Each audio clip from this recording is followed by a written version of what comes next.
sais pas comment vous êtes, mais moi, ce matin, je suis hyper motivé. D'ailleurs, je vais mettre mon chronomètre, parce que sinon, à 12h30, je serai toujours là à parler. Ce matin, en fait, je viens vous parler du sujet des pépites, ce que vous pouvez voir affiché là-haut sur l'écran. Alors, ces pépites, c'est quelque chose de fantastique. Enfin, moi, ça me donne envie. Perso, j'ai jamais eu la chance d'en tenir une dans mes mains. Mais voilà, c'est quelque chose qui fait un petit peu, ça fait un petit peu rêver quand on voit une pépite. Et si je vous demandais maintenant de réfléchir à un seul mot, un mot que vous pourriez dire à votre voisin concernant le sujet des pépites, qu'est-ce que vous diriez ? Quel est le mot que vous utiliseriez ? Est-ce que quelqu'un a envie de me dire quel serait le mot utilisé, ce que vous diriez à votre voisin, à votre voisine ? Vous n'avez pas de mots, vous êtes sans voix. Brillant, précieux, magnifique. Pardon ? Un présent, oui. Excellent. Bon, ben, je vois que premièrement, vous suivez. Et puis, vous savez de quoi un petit peu on va parler. Alors moi, en tout cas, mon grand désir ce matin, pour la fin du culte, c'est que vous puissiez repartir avec, en étant convaincus d'une chose, c'est que vous êtes tous un heureux possesseur, une heureuse possesseuse d'une ou de plusieurs pépites. Je vous propose de prendre dans un premier temps la définition du mot pépite que l'on retrouve dans le Larousse. Donc au sens propre, pépite veut dire morceau d'or naturel, souvent poli par l'eau, détaché de sa gangue. Alors la gangue, en fait, c'est une matière qui entoure l'or, dont l'or doit être séparé pour que la pépite puisse briller. Au sens figuré, la pépite, c'est une chose de grande valeur, c'est une rareté, et il est aussi dit que c'est potentiellement un jeune, ou moins jeune, je rajoute, talent prometteur. Donc selon ces deux définitions, on voit que pépite signifie quelque chose de valeur, potentiellement rare, et puis peut-être prometteur. Alors moi, ce que je vous propose ce matin, c'est d'aborder plus en détail la pépite au sens figuré. Donc nous l'avons vu, les pépites sont des choses, des dons, des qualités, des capacités, etc., qui sont en nous. Oui, il y a des pépites en nous. Et c'est là que je pourrais vous en parler des heures, tellement je suis convaincu. Donc si vous doutez de quelque chose, moi je suis convaincu, il y a des pépites en vous, c'est évident. Donc peut-être vous en avez conscience, peut-être pas. Peut-être que vous l'acceptez, peut-être que vous n'acceptez pas qu'il y a des trésors en vous. Il se pourrait aussi que vous ne sachiez pas qu'il y a ces trésors. Mais vous êtes mal barré, puisque je viens de vous le dire, donc maintenant vous êtes au courant. Il y a des trésors en vous. Alors là, vous êtes peut-être en train de penser, mais est-ce que Dieu aurait réellement pris le temps de déposer quelque chose en moi ? Est-ce que Dieu aurait réellement fait cela pour moi ? Des trésors en moi ? Oui, pour mon voisin, évidemment, ma voisine, c'est évident. Mais en moi, est-ce que Dieu aurait déposé quelque chose au fond de moi-même ? Nous avons été créés à l'image de Dieu, selon sa volonté. Il nous a profondément désirés. Dieu a déposé en nous de très belles choses. Il y a d'ailleurs dans la Bible l'exemple d'un homme qui loue Dieu pour qui il est.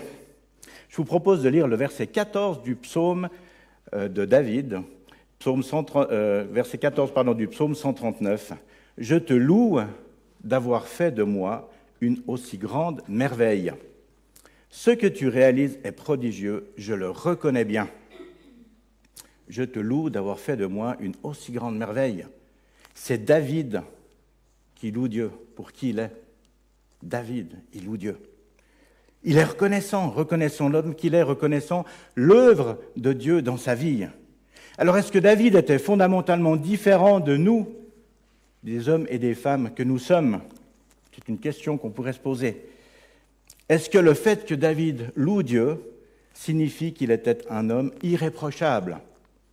Nous y reviendrons plus tard, mais gardons en esprit David loue Dieu pour la créature merveilleuse qu'il est. Mais revenons à nous-mêmes. Comment se nomment ces pépites, ces choses, ces hypothétiques trésors qui sont là au fond de nous?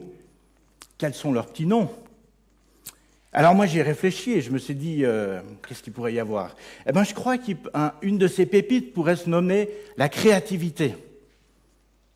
Ça pourrait être les langues. Vous avez peut-être une capacité à vous exprimer dans différentes langues. C'est une pépite. En tout cas, à mes yeux, c'en est une. Parce que moi, à part le français, un peu d'anglais, puis 3 mots en allemand, je ne vais pas loin. Donc ceux qui ont plus, eh ben, ce sont des pépites. Vous avez peut-être aussi une pépite qui s'appelle habileté à travailler avec vos mains. Vous avez cette capacité. Alors que d'autres l'ont pas, vous, avec vos mains, vous pouvez créer des trésors. Vous savez faire plein de choses. Peut-être parce que aussi, au travers d'un apprentissage, d'un métier manuel, je ne sais pas, vous avez appris à employer vos mains. C'est une pépite. Vous avez peut-être aussi la facilité à faire des choses. Alors que d'autres ne l'ont pas, dans un domaine ou dans un autre, vous avez une certaine facilité. Un don inné aussi pour les rencontres, pour croiser à chaque coin de rue quelqu'un que vous connaissez, vous arrêtez, aller boire un café, discuter, partager de la vie, partager de Dieu, etc. C'est pas tout le monde a forcément cette capacité. Alors, ce n'est pas une excuse pour dire non, moi je ne l'ai pas, c'est mon voisin. Mais il y en a qui l'ont plus que d'autres. Vous avez peut-être une pépite qui s'appelle temps à disposition. Alors, oui, du temps, il faut peut-être le manager, mais il y a peut-être cette pépite qui est là. Il y a peut-être des ressources financières qui vous permettent d'aider ou de prêter. Il y a peut-être, vous avez peut-être en vous cette capacité à mettre en route des projets. On parle de quelque chose, tout de suite, vous voyez les choses, etc. Il y a quelque chose qui est en vous qui brûle. Vous avez peut-être aussi un don à trouver des solutions. Il y a un problème, il n'y a pas de souci. Je sais comment, je vois un truc, tac, tac, tac, tac, tac, et ça se fait. C'est peut-être quelque chose qui est au fond de vous. Et puis, il y a aussi diverses habiletés que vous avez développées au travers, ou au fil du temps, au travers de votre vie, de formations diverses, etc. La liste pourrait être encore bien longue. Je ne veux pas aller plus loin dans cette liste, mais je vous encourage vivement, en fait, à réfléchir à ces choses, à faire votre liste et à la remettre aussi à Dieu. Alors, on pourrait se poser la question, mais pourquoi, parfois, est-ce que je ne les vois pas, ces pépites? Pourquoi je ne les discerne pas? Pourquoi je ne les laisse peut-être pas s'exprimer? Alors, là encore, il y a beaucoup de choses qu'on pourrait dire, mais peut-être une des choses, c'est que vous n'avez pas conscience d'eux. Vous n'avez jamais pris conscience qu'au fond de vous, il y a des trésors. Parce que personne ne vous l'a dit. Personne ne vous a peut-être aidé. Vous n'avez pas conscience. Vous n'aviez. Dès maintenant, vous avez conscience. C'est peut-être quelque chose de difficile aussi à vivre parce que vous ne voulez pas être prétentieux. Vous n'osez pas dire, mais j'ai peut-être une pépite en moi. Vous avez peur de passer pour quelqu'un de prétentieux, quelqu'un qui se la pète. Donc, je ne vais pas parler de ce truc qui est au fond de moi.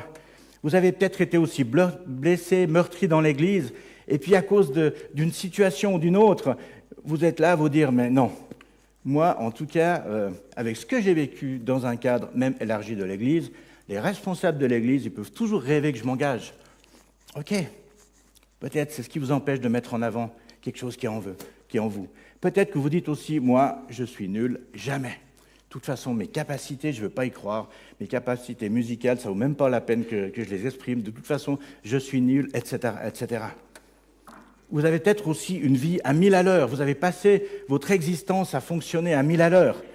Alors, à 1000 à l'heure, vous êtes déjà tellement limite. Comment encore imaginer s'arrêter un instant pour considérer quelque chose qui est au fond de vous? À 1000 à l'heure, imaginez s'il faut freiner, le temps que ça prend, s'arrêter, réfléchir. Je n'ai pas le temps, j'en ai pas envie. Et puis, tu as peut-être cru que ta vie se nommait poignée de gaz, et tu as peut-être pensé que de la mettre en butée, était ta raison de vivre. Encore une chose à réfléchir. Comment est-ce qu'on vit nos vies, etc. Peut-être qu'on pourrait parler de quelque chose qui était on et qui est off. Certaines de vos pépites étaient en action, mais elles ont été mises de côté ou partiellement mises de côté pour différentes raisons. Je vais vous citer un tout petit exemple. Moi, j'aime bien faire les dessins, vous l'avez vu à quelques reprises. Aujourd'hui, je n'ai pas fait grand-chose, mais voilà. Quand j'étais petit, j'ai passé mon temps à l'école, évidemment, à aller à l'école, mais à dessiner. Et puis, au fil du temps, à force qu'on me dise « Mais Bertrand, tu n'es pas là pour dessiner, tu es là pour apprendre », gentiment, j'ai poussé mes crayons de côté, j'ai mis les feuilles de côté, et puis j'ai abandonné tout ça. Puis quand j'avais plus ou moins 30 ans, j'avais besoin de pouvoir illustrer quelque chose. Et là, je me suis dit « Mais tiens, peut-être qu'un petit dessin, ça pourrait être sympa ». J'ai ressorti une feuille de papier, quelques crayons, et tout d'un coup, je me suis dit « Waouh, mais j'ai du plaisir !» En plus de pouvoir illustrer quelque chose, donc ça m'aidait dans ce que j'avais à faire, je me dis « Ouais, mais c'est cool, j'aime bien ça !» Alors, évidemment, mes petits dessins, ils valent ce qu'ils valent, mais moi, personnellement, je les considère comme faisant partie d'un petit don que Dieu a mis en moi, et je me réjouis. C'est juste un exemple. Il y a peut-être aussi dans ces petits noms de pépites quelque chose où ça pourrait être inscrit « Jamais je ne lui dirai ». Vous êtes face à quelqu'un et vous voyez que cette personne a quelques dons ou potentiels dons, mais vous vous dites si je vais lui dire ça, j'ai peut-être peur que cette personne prenne le melon, enfin la grosse tête, etc. Donc je vais me taire, je ne veux pas que ce soit à cause de moi. Vous dites peut-être aussi, mais ce que je vois, c'est pas terminé. Je vois peut-être une possibilité ou une certaine facilité, mais c'est pas encore top. Alors, vous voulez pas parler de quelque chose qui n'est pas encore totalement valorisé. Mais je vous rappelle que la pépite d'or, elle doit être débarrassée de sa gangue. Ce que j'ai dit au départ, faut qu'on puisse enlever ce qui n'est pas bon autour. Donc, si vous voyez quelque chose et vous dites « mais je ne vais rien dire parce qu'il y a encore 2-3 petites choses autour », moi, je vous invite à une chose, c'est aller dire à la personne que vous voyez qu'il y a quelque chose en elle. Si vous ne le faites pas, il n'y a peut-être personne qui le fera. Donc, peu importe les différentes choses qui pourraient vous amener à ne pas voir, à ne pas considérer ces pépites qui sont en vous, moi, je vous invite à réfléchir tout ça, à faire une liste, et puis peut-être à vous dire, mais ok, ça, c'est telle ou telle chose, je ne l'ai jamais mise en action, mais je veux croire que peut-être il y a quelque chose à faire. C'est un choix que personne d'autre peut faire à votre place. Donc, je vous invite vraiment à continuer ce culte en vous disant, oui, il y a des choses en moi. Je vous propose maintenant de lire un texte dans Matthieu 25, les versets 14 à 30. Je commence la lecture. « Il en sera comme d'un homme qui, sur le point de partir en voyage, appela ses esclaves et leur confia ses biens. Il donna 5 talents à l'un, 2 à l'autre et 1 au troisième, à chacun selon ses capacités. Et il partit en voyage. Aussitôt, celui qui avait reçu les 5 talents s'en alla les faire valoir et en gagna 5 autres. Celui qui en a... Je me perds dans mon texte. De même, celui qui avait reçu les 2 talents en gagna 2 autres. Celui qui n'en avait reçu qu'un alla faire un trou dans la terre et cacha l'argent de son maître. Longtemps après, le maître de ses esclaves arrive et leur fait rendre compte. Celui qui avait reçu les 5 talents vint apporter 5 autres talents et dit « Maître, tu m'avais confié 5 talents. En voici 5 autres que j'ai gagnés. » Son maître lui dit « C'est bien, tu es un bon esclave. » Dans d'autres traductions, il est dit « Tu es un bon serviteur, digne de confiance. Tu as été digne de confiance pour une petite affaire, je te confierai de grandes responsabilités. Entre dans la joie de ton maître. » Celui qui avait reçu les 2 talents vint aussi et dit « Maître, tu m'avais confié 2 talents, en voici 2 autres que j'ai gagnés. » Son maître lui dit « C'est bien, tu es un bon esclave, digne de confiance. Tu as été digne de confiance pour une petite affaire, je te confierai de grandes responsabilités. Entre dans la joie de ton maître. » Celui qui n'avait reçu qu'un talent vint ensuite et dit « Maître, je savais que tu es un homme dur, tu moissonnes où tu n'as pas semé, tu récoltes où tu n'as pas répandu. J'ai eu peur et je suis allé cacher ton talent dans la terre. Le voici, prends ce qui est à toi. » Son maître lui répondit « Esclave, mauvais et paresseux, tu savais que je moissonne où je n'ai pas semé, que je récolte où je n'ai pas répandu. Alors tu aurais dû placer mon argent chez les banquiers, et à mon arrivée, j'aurais récupéré ce qui est à moi avec un intérêt. Enlevez-lui donc le talent et donnez-le à celui qui a les 10 talents, car on donnera à celui qui a, il sera dans l'abondance, mais à celui qui n'a pas, on enlèvera même ce qu'il a. Et l'esclave inutile, chassez-le dans les ténèbres du dehors, c'est là qu'il y aura des pleurs et des grincements de dents. » Quel texte! Il a le mérite d'être assez clair. 5 talents, 2 talents et 1 talent distribué. Le texte précise que chaque serviteur a reçu selon ses capacités, ce qui signifie que le maître a donné en fonction de chacun. Pas de jugement du style « oui, lui pourra faire mieux, etc., elle moins bien ». Simplement, chacun selon ses capacités.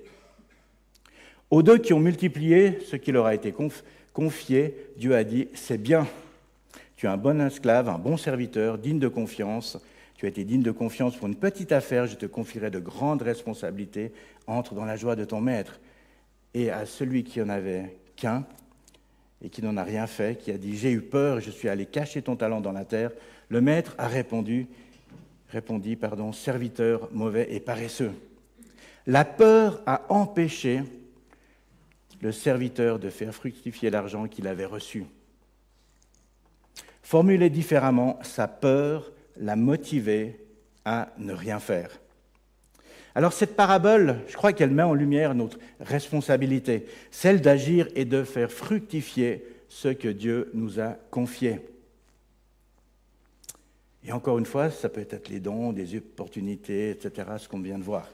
Alors il y a deux attitudes possibles, se préparer et investir sa personne physiquement, matériellement et autres, au service de Dieu, et nous serons aussi récompensés, ou alors ne pas faire fructifier nos talents. Le texte mentionne clairement que le maître a traité ses serviteurs en fonction de ce qu'ils avaient accompli. En termes de conséquences, le verset que nous avons lu, le verset 30, en fait, peut sembler assez violent lorsqu'il est dit « chassez-le dans les ténèbres du dehors ». Alors, ces ténèbres du dehors symbolisent la séparation d'avec Dieu. Nous sommes séparés, ou en partie séparés, parce que nous n'acceptons pas d'entrer dans ce que Dieu a prévu.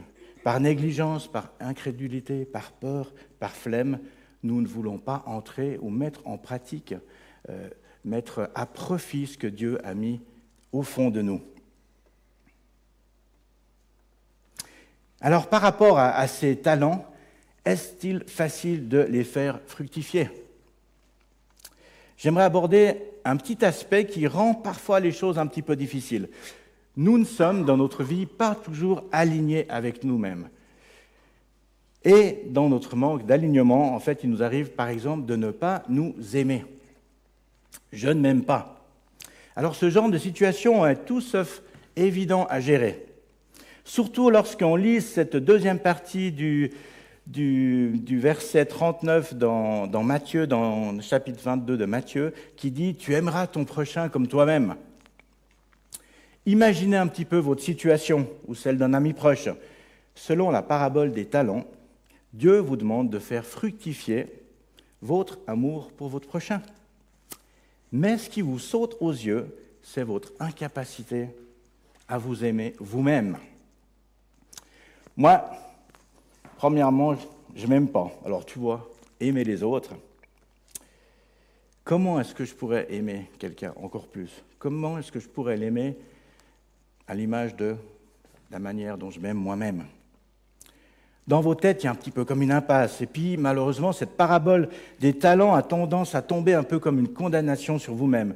Vous vous sentez nul, et puis voilà, vous lisez ça, tu aimeras ton prochain comme toi-même, vous vous sentez encore plus nul. Alors, j'aimerais vous amener un petit regard spirituel sur ce cas de figure. Ce deuxième commandant, ou cette deuxième partie de ce deuxième commandement, peut poser problème si nous le lisons en tant que verset seul. Nous devons le lire, en fait, à la lumière de plusieurs éléments et le replacer chronologiquement. Le premier à nous avoir aimés, c'est Dieu lui-même. Dans l'acceptation de son amour, nous découvrons la source profonde de l'amour véritable. Nous nous sentons aimés, nous nous savons aimer, nous pouvons commencer à nous aimer nous-mêmes. Nous pouvons choisir d'aimer Dieu en le mettant à la première place et nous pouvons ensuite aimer notre prochain comme nous nous aimons nous-mêmes. Lorsque nous nous sentons peu capables d'aimer, retournons à la base, c'est-à-dire à celui qui nous a aimés le premier. J'aimerais vous proposer un autre regard un peu plus terre-à-terre sur une situation que nous sommes peut-être parfois amenés à vivre aussi, lorsque vous vous dites peut-être « je ne m'aime pas trop parce que je me trouve trop ceci, trop cela », pas assez capable de ceci ou de cela, etc.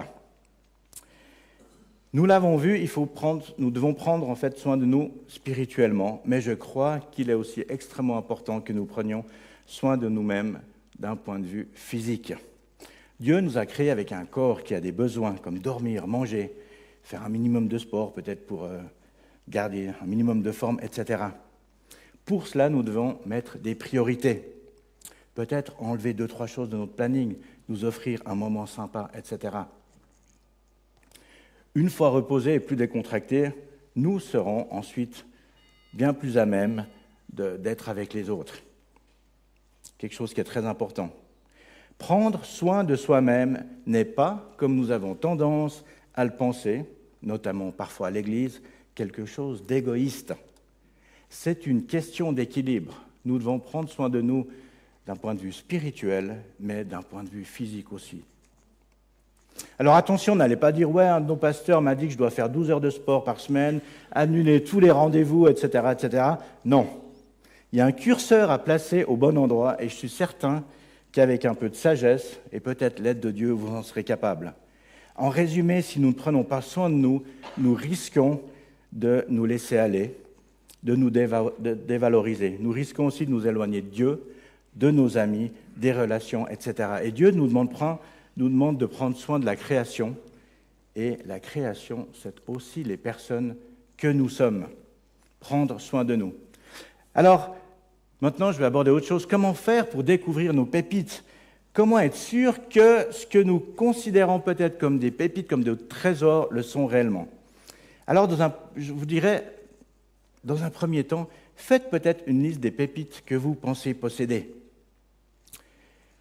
Réfléchissez aussi à ce que vos amis disent de vous.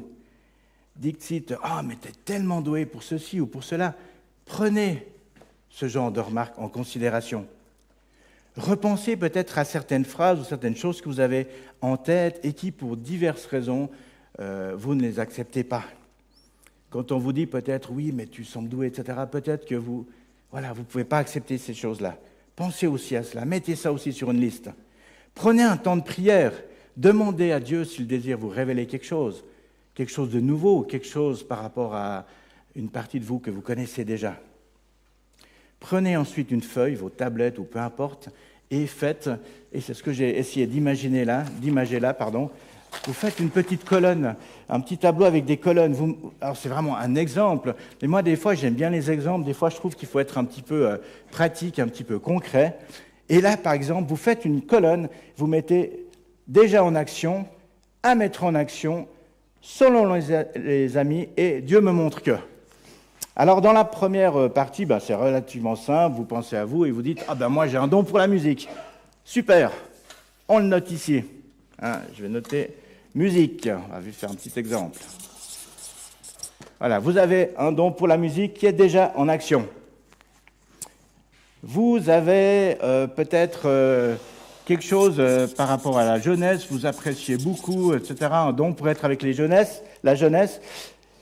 C'est peut-être dans la colonne à mettre en action.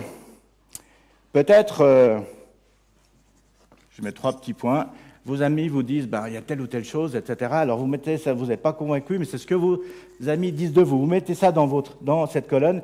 Et puis, Dieu vous parle aussi dans la prière et vous parle de l'amour. Vous êtes quelqu'un qui a de la facilité à aimer les gens. Vous prenez votre tableau et puis, évidemment, le but, ce ne serait pas d'en rester là, mais ensuite vous dites, la colonne déjà en action, il n'y a peut-être pas grand-chose à faire. La colonne à mettre en action, peut-être que ça devrait venir quelque part là. Peut-être que ce dont mes amis me parlent régulièrement, peut-être que c'est aussi à considérer. Et peut-être qu'un jour, ce qu'il y a là, on le mettra là. Et Dieu me montre que... Alors peut-être que là, il y a encore une étape supplémentaire, c'est Dieu me montre que je suis d'accord, je l'accepte. Et encore une fois, le but est d'arriver ici à quelque chose qui est déjà en action.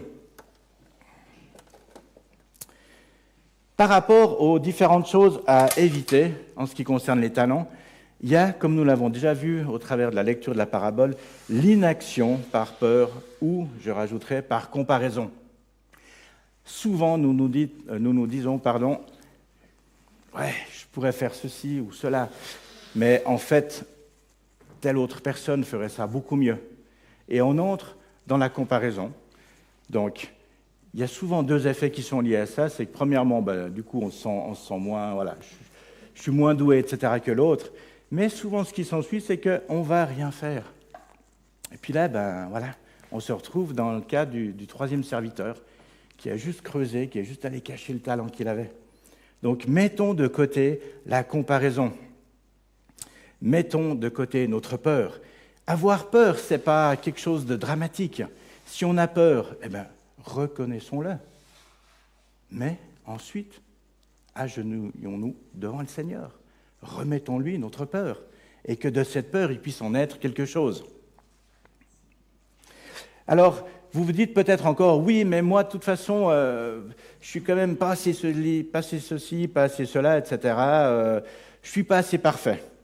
Alors là, je vous invite à l'occasion à ouvrir votre Bible et vous comprendrez assez vite en lisant que les différents personnages qui sont cités, mentionnés dans la Bible, n'ont pas été que des êtres humains remplis de qualités et exemptés de défauts, exempts de défauts.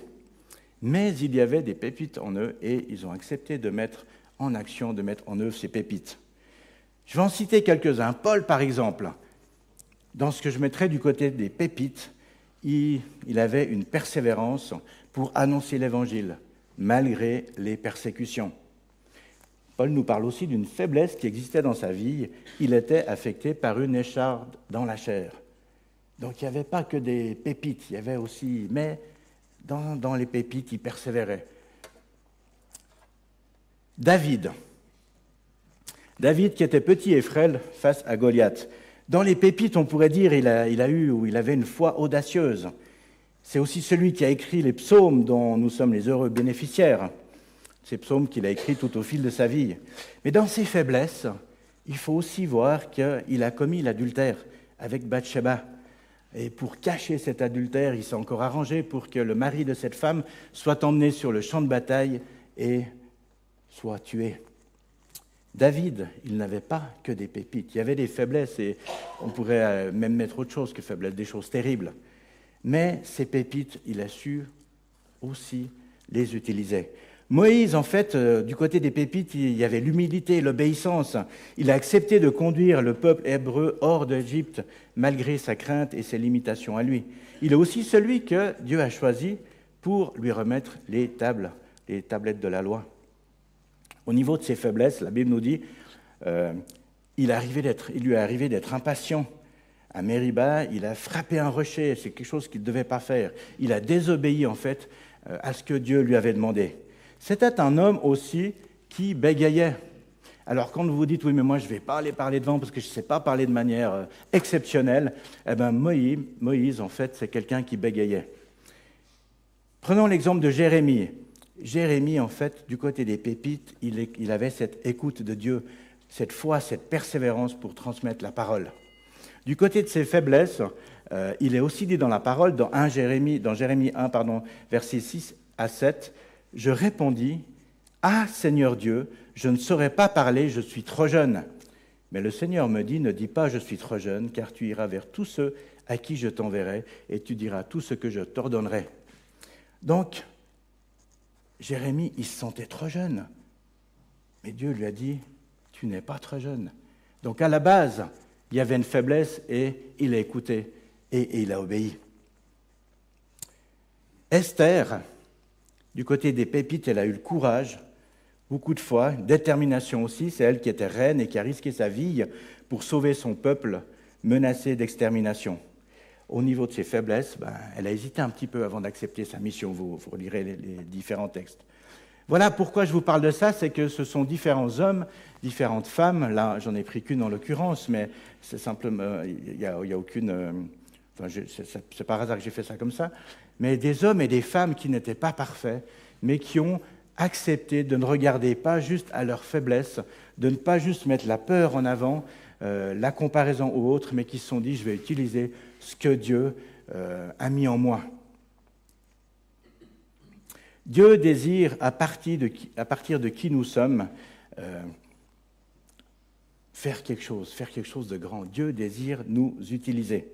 Alors la question qu'on pourrait se poser, c'est qu'est-ce que vous faites, qu'est-ce que nous faisons, qu'est-ce que tu fais de tes pépites? Moi, j'ai un conseil. Lustrez vos pépites. Faites-les briller comme vous feriez briller l'objet que vous désirez, que vous appréciez le plus. Et vos pépites, remettez-les à Dieu. Utilisez-les pour la gloire de Dieu. Et puis, j'ai une dernière petite image. En fait, j'ai pris un truc. Alors, ce n'est pas une pépite, parce que malheureusement, à la maison, on n'a pas un tiroir rempli de pépites d'or. Mais j'ai pris autre chose qui est là-dedans. Vous voyez quelque chose? Non. Ça sert à quelque chose? Non. On est tous d'accord, jusqu'à là, au moins. Hop. Là, vous voyez quelque chose? C'est joli, qu'est-ce qu'on pourrait dire? C'est colorié, etc. Et qu'est-ce que j'aimerais vous montrer à présent, si ça veut bien fonctionner? Est-ce que vous voyez quelque chose de différent? Pourquoi je vous montre ça? Ce petit morceau de pierre qui a été coupé, taillé, etc., polyillustré, dans la boîte, il ne sert à rien. Ce petit morceau à la lumière, mais pas plus que ça, il commence à servir un peu plus. Et toujours ce même morceau de pierre, avec la lumière de Dieu, il devient quelque chose de beau. Et moi, je nous invite à considérer les pépites qui sont en nous. Et je vous pose une dernière question. D'après vous, qu'est-ce que signifie le chiffre 313?